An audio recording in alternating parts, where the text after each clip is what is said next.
are becoming a real estate mogul. You're buying properties and turning them into rentals, but here's the question: how should you own that real estate rental property? Should it be in your name, in a trust, in an LLC? Well, I'm Ben Weaver, Illinois attorney, and I'm here to talk to you about how you should own that rental property. Now, like I said, I'm an Illinois attorney. I help folks all over the Chicagoland area buy and sell residential real estate, and I help folks buy rental properties as well.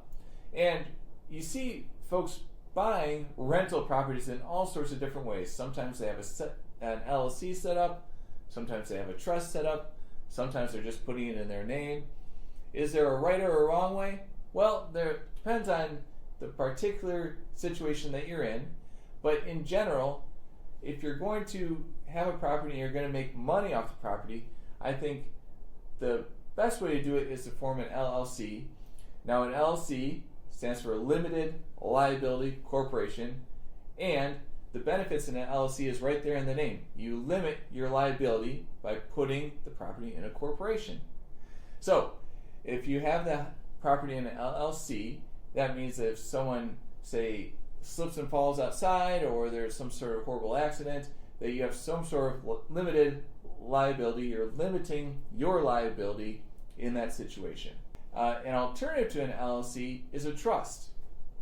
And there are a number of different trusts out there. Trusts can be as simple or as all-encompassing as you want to make them. You can have a revocable trust in your name, so it's the Joe Smith Revocable Trust dated April 1st, 2027. It can be a land trust where the land trust company owns the property and you act as the beneficiary of the land trust.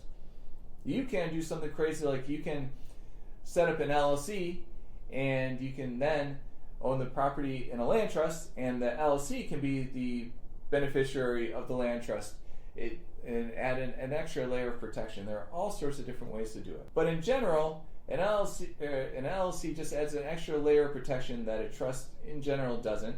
Like I said though, you can get crazy, you can add all sorts of crazy technical jargon to your trust, but for most part, if you're going to have a income property, something like a corporation is the way to go. Another alternative is just to keep the property in your name. I'm Joe Smith. I own this property. Why can't I just have it in my name?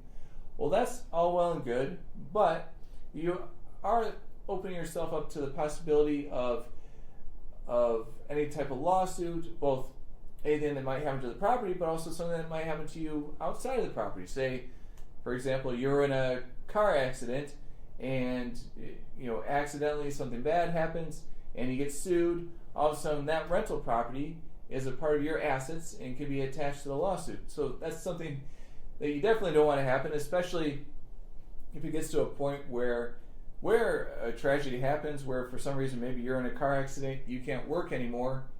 At least you have that passive income from the income property, but if it's included in the lawsuit, then all of a sudden that's in jeopardy too. So it just opens up a can of worms, and for the simple sake of planning, it's much better to put the property in some sort of an entity, most likely an LLC. Well, do you have any stories about owning an income property and keeping an LLC or a trust, or just having it in your name in general? Leave it in the comments below. I'm Ben Weaver, Illinois attorney, and I'll see you in the next video.